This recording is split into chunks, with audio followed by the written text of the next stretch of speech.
Sprint Educare में आप सभी का स्वागत है। मैं अनिल सर आज आप लोगों को लेकर चलता हूँ साझा व्यापार की ओर। जी हाँ, ये क्लास 10 के मैथमेटिक्स का चैप्टर 14 है जिसका नाम है पार्टनरशिप बिजनेस। पार्टनरशिप बिजनेस मतलब जब एक से अधिक व्यक्ति यानी कि कम से कम दो व्यक्ति या उससे अधिक व्यक्ति एक साथ मिलकर के किसी संगठन बना करके उसमें व्यवसाय करते हैं या व्यापार करते हैं, तो उस तरह के व्यापार को या व्यवसाय को हम लोग साझा व्यवसाय या फिर साझा व्यापार या पार्टनरशिप बिजनेस कहते हैं। तो ये जो पार्टनरशिप बिजनेस है, इसमें सभी पार्टनर अपने अपने क्षमता अनुसार पैसा क्या करते हैं, इन्वेस्ट करते हैं, लगाते हैं, और उसी के अनुसार वो क्या करते हैं, लाभ को प्राप्त करते हैं। तो चलिए हम चलते हैं इस चैप्टर के सबसे पहले प्रश्न की ओर। हमारा पहला प्रश्न है कि हम और हमारा मित्र मिलकर के क्रम से 15,000 रुपये एवं 25,000 रुपये लगाकर एक व्यवसाय आरंभ किए, तो एक वर्ष के अंत में 16,800 रुपया लाभ हुआ, तो किसको कितना लाभ प्राप्त होगा ज्ञात करें, है ना। तो यहाँ पे देख रहे हैं कि हम और हमारे मित्र ने अलग अलग अमाउंट में पैसा लगाया है। मैंने लगाया 15,000 और हमारे मित्र ने लगाया 25,000। कुल लाभ कितना हुआ है, 16,800 का। तो हमारे जो मूलधन है उस मूलधन का सबसे पहले हम लोग अनुपात निकालेंगे और फिर जितने लाभ मिला है उस लाभ को उस अनुपात के रूप में हम लोग बांट लेंगे। चलिए देखते हैं कैसे बांटेंगे। हम और हमारे मित्र का मूलधन का अनुपात कितना है, 15,000 अनुपात 25,000। 1,000 से भागा देंगे तो आप क्या आएगा, 15,000 25, 15 और 25 आएगा। फिर 5 से करेंगे तो कितना आएगा, 5 3 15, 50 25, यानी कि हमारा अनुपात आ गया 3:5। कुल लाभ कितना दिया हुआ है, 16,800 रुपये। हमारा कुल लाभ कितना होगा अब हम निकालेंगे।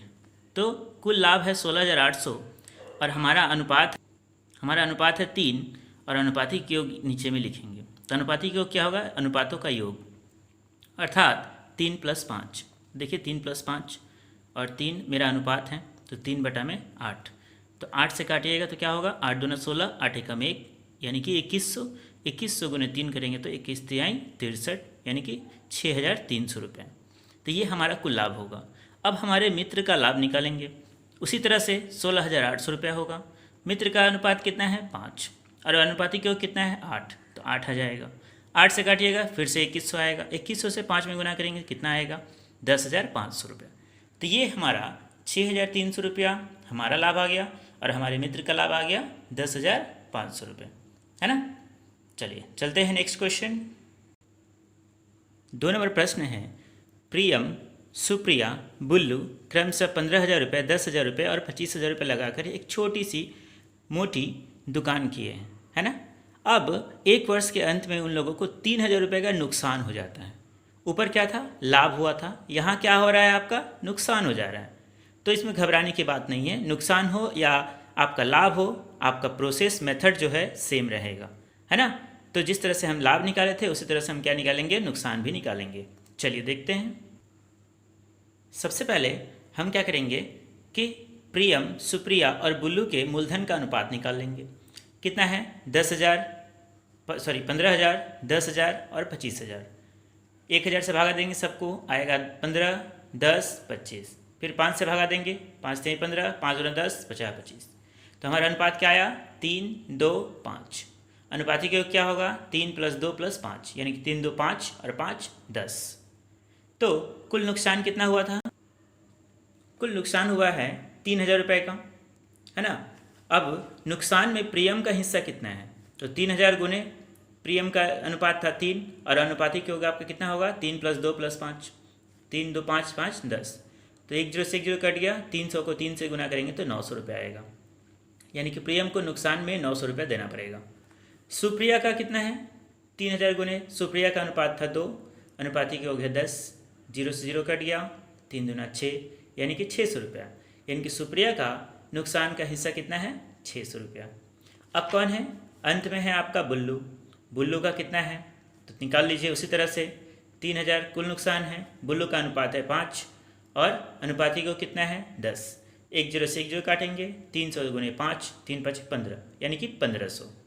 तो आपका कितना आ गया, 900, 600 और 1500, सबको प्लस करके देख लीजिए आपका आंसर सही है या नहीं। 9 6 1500, 15 15 3, यानी कि आपका कितना था टोटल कुल लाभ कितना था, 3000 था ना, तो आपका 3000 रुपये आ गया। चलिए अब चलते हैं क्वेश्चन नंबर 3 में। क्वेश्चन नंबर 3 में कह रहा है शोभा और मसूद दोनों मिलकर के 2.5 लाख में एक गाड़ी खरीदते हैं और उस गाड़ी को 2,62,500 रुपये में बेच देते हैं। तो गाड़ी खरीदते समय शोभा ने मसूद का 1.5 गुना पैसा लगाया था, यानी कि शोभा ने मसूद का, अर्थात मसूद जितना रुपया लगाया है उसका 1.5 गुना रुपया कौन लगाया है, आपका शोभा लगाई है। तो इसके हिसाब से क्या होगा, लाभ किसको कितना मिलेगा वो ज्ञात करना है। आप ध्यान से पढ़ेंगे क्वेश्चन में तो देखेंगे कहीं भी लाभ नहीं दिया है, लेकिन इसमें क्रय मूल्य और विक्रय मूल्य दिया है। गाड़ी को खरीदा गया है 2.5 लाख में और बेचा गया 2,62,500 में, यानी कि ये आपका विक्रय मूल्य है और ये आपका क्रय मूल्य है। तो विक्रय मूल्य माइनस क्रय मूल्य करेंगे तो हमारा क्या आ जाएगा, लाभ आ जाएगा। तो उसी हिसाब से हम क्या करेंगे, विक्रय मूल्य में से क्रय मूल्य को माइनस करेंगे और लाभ निकालेंगे पहले, और फिर हम मान लेंगे कि मसूद जो है 1 गुना पैसा लगाया था, उसी का 1.5 गुना पैसा शोभा ने लगाया था, है ना। चलिए देखते हैं। शोभा और मसूद के मूलधन का अनुपात निकालेंगे, जबकि मसूद का मूलधन दिया नहीं हुआ था तो उसका 1 गुना मान लेंगे, और 1 गुना में अगर 1.5 से गुना करते हैं तो 1.5 आएगा। इसलिए मैंने यहाँ पे क्या किया, 1 मसूद के लिए लिया है और 1.5 लिया है आपका शोभा का, है ना। तो देखिए 1 से 1/2 है, तो 2 एकम 2, 1 3/2 अनुपात 1 कितना हो गया आपका 3:2 आ जाएगा। तो ये जो आया ये क्या आया, इनके कुल मूलधन का अनुपात आ गया 3:2। अब कुल लाभ निकाल लीजिए, 2,62,500 रुपये में बेचा है ना, 2,62,500 रुपये में बेचा गया है और 2.5 लाख में खरीदा था, तो कितना लाभ हो गया, 12,500 रुपया हो गया। तब शोभा का लाभ कितना होगा, तो शोभा का लाभ लिखेंगे, शोभा के हिस्से का लाभ होगा 12,500 रुपये गुने शोभा का अनुपात कितना है, 3 है, 3 लिख दीजिए। अनुपाती को कितना होगा, 3 + 2, 3 + 2 कितना होता है 5, यानी कि 3/5, 5 से काटिए, 5 दूना 10, 2 5 50 25 0 0, यानी कि 2500 गुने 3 7,500। तो 7,500 रुपये क्या है, ये शोभा का हिस्सा का है।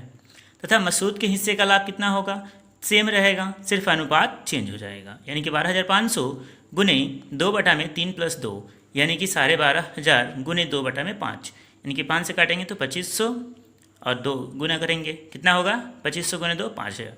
तो आपका कुल आंसर कितना आ जाएगा मिला के 7,500 रुपया शोभा का और मसूद का 5,000 रुपया, है ना। एक बार फिर से देख लीजिए क्वेश्चन को।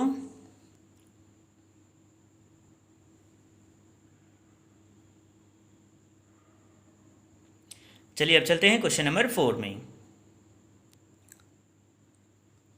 क्वेश्चन नंबर 4 बोल रहा है कि 3 साथी 5,000 रुपये, 6,000 रुपये और 7,000 रुपये देकर के एक साझा व्यवसाय शुरू किए और 1 वर्ष के बाद देखते हैं कि 1,800 रुपये का नुकसान हो जाता है। तो मूलधन को ठीक रखने के लिए प्रत्येक ने नुकसान भरने का वादा किया, तो किसको कितना नुकसान भरना होगा ज्ञात करें। अर्थात जितना जिसका मूलधन है वो मूलधन उतना ही रहेगा, उसको कमिएगा नहीं, क्योंकि इसमें से लॉस हो गया ना 1,800 रुपये का, तो 1,800 रुपये सबको मिलकर देना पड़ेगा। तो कौन कितना देगा वो हमें ज्ञात करना है ना। चलिए चलते हैं। तीनों साथियों का मूलधन का अनुपात पहले निकाल लीजिए, 5,000 6,000 7,000 कितना आएगा 5:6:7 आ गया। कुल नुकसान कितना है आपका, कुल नुकसान है आपका 1,800 रुपये। नुकसान में पहले साथी का हिस्सा कितना होगा, तो 1,800 गुने 5, पहले साथी का अनुपात कितना है 5 है, अनुपाती को 5 + 6 + 7 कितना होता है आपका 18। 18 से 1,800 काटेंगे तो 100 आएगा, 100 से 5 में गुना करेंगे 500 आएगा, हो गया। अब दूसरे साथी का निकाल लीजिए, कुल कितना नुकसान हुआ है 1,800 का, दूसरे साथी का अनुपात कितना है 6, अनुपाती को कितना है 18, 18 से भागा करेंगे कितना आएगा 100, 100 से 6 में गुना करेंगे 600। तीसरे साथी का हिस्सा कितना होगा 1,800 गुने 7/18, 18 से भागा करेंगे 100, 100 से 7 में गुना करेंगे 700। तो आसानी से निकल गया। पहले साथी का नुकसान हो गया 500, दूसरे साथी का 600 और तीसरे साथी का 700। अगर ए अमाउंट में पैसा देते हैं तो उनका मूलधन जो रहेगा उस वर्ष भी उतना ही रहेगा, यानी कि 5,000 6,000 7,000 ही रहेगा, है ना। तो आंसर आपका हो गया 500 600 और 700। ओके, अब चलते हैं क्वेश्चन नंबर 5 में। देखिए क्वेश्चन नंबर 5 बोल रहा है कि दीपू, रविया और मेघा क्रमशः 6,500 रुपये, 5,200 रुपये और 9,100 रुपये लगाकर मूलधन लगा करके एक छोटा सा व्यवसाय शुरू करते हैं और देखते हैं कि 1 वर्ष के बाद में उनको 14,400 रुपया लाभ हुआ। तो वो लोग डिसाइड करते हैं कि उस लाभ का 2/3 भाग वे समान रूप से बांटेंगे और जो बच जाएगा उसको अपने मूलधन के अनुपात में बांटेंगे। अर्थात 14,400 रुपये का 2/3 हिस्सा जो आएगा उसको वो लोग बराबर बराबर लेंगे और उसके बाद जो लाभ बचेगा उसको अपने मूलधन के अनुपात में बांटेंगे। ऐसा उन्होंने तय किया है। तो चलिए देखते हैं ये कैसे बनेगा। ठीक उसी प्रकार से आप क्या करेंगे, दीपू, रबिया और मेघा के अनुपात का मूलधन का अनुपात निकाल लेंगे। पहले 6,500 रुपया अनुपात 5,200 रुपया 9,100 रुपया, तो 65 अनुपात 52 अनुपात 91, तो 5:4:7, यानी कि 13 का पारे में सब आता है। 13 × 5 = 65, 13 × 4 = 52, 13 × 7 = 91। तो आ गया कुल लाभ कितना है आपका 14,400। कुल लाभ लिख दीजिए आप 14,400। कुल लाभ का 2/3 भाग निकाल लीजिए। अब 2/3 भाग निकालेंगे तो कैसे निकालेंगे, 14,400 गुने 2/3, 3 से काटिएगा 4,800 आएगा। 4,800 से 2 में गुना करिएगा 9,600 आएगा। 9,600 जो आया इस रुपए को वो लोग बराबर बराबर बांटेंगे। तो प्रत्येक को कितना मिलेगा, तो यहाँ पे लिखेंगे कि 2/3 भाग लाभ को समान रूप से बांटने पर प्रत्येक का लाभांश बराबर कितना होगा, 9,600 भागा 3 कितना आएगा, 3,200 रुपये। तो ये जो 3,200 रुपये है ये सबको मिलेगा। किसको, तीनों को मिलेगा। दीपू को भी मिलेगा 3,200 रुपया, रविया को भी मिलेगा 3,200 रुपया, मेघा को भी मिलेगा 3,200 रुपया, है ना। शेष लाभ कितना बच रहा है अब निकाल लीजिए। शेष लाभ यानी कि 14,400 माइनस 9,600 इज इक्वल टू 4,800। तो 4,800 रुपये बच गया है। अब इस रुपए को वो लोग 5:4:7 के रेशियो में बांटेंगे, है ना। चलिए देख लेते हैं कैसे बांटते हैं। शेष लाभ में दीपू का लाभांश लिखेंगे बराबर 4,800 गुने दीपू का कितना था अनुपात 5 था, अनुपाती का कितना होगा 16 होगा। कैसे, 5 + 4 + 7 यानी कि 5 × 4 कितना होता है 9, 9 + 7 करेंगे कितना होगा 16, 16 से भागा दीजिएगा 16 × 3 = 48 यानी कि 300 गुने 5 यानी कि 3 × 5 = 1,500 रुपये, यानी कि दीपू को 1,500 रुपया शेष लाभ में से मिलेगा। ठीक उसी प्रकार से शेष लाभ में से रविया का लाभ कितना होगा, तो 4,800 गुने 4/16, 16 × 3 = 48, 300 गुने 4 यानी कि 1,200 रुपया। मेघा का लाभांश कितना होगा, 4,800 गुने 7/16, 16 से काटिएगा तो 300 ही आएगा, 300 से 7 में गुना करिए कितना आता है 2,100। तो ये तो आ गया आपका शेष लाभ का, है ना। अब सबको कितना मिलेगा, यानी कि दीपू को कुल कितना मिलेगा आप ज्ञात करेंगे। कैसे करेंगे, तो दीपू का कुल लाभ बराबर 3,200 + 1,500 यानी कि 4,700 रुपया कुल मिलेगा उसको। रबिया को कितना मिलेगा 3,200 + 1,200 यानी कि 4,700। मेघा को कितना मिलेगा 3,200 + 2,100 यानी कि 5,300। तो ये आपका आंसर हो जाएगा 4,700, 4,400, 5,300, है ना। चलिए एक बार फिर से मैं इसे दिखा देता हूँ, इसको अच्छे से नोट कर लीजिएगा।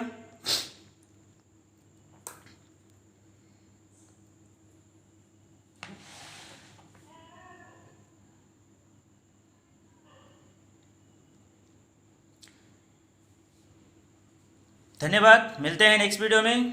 Thank you very much.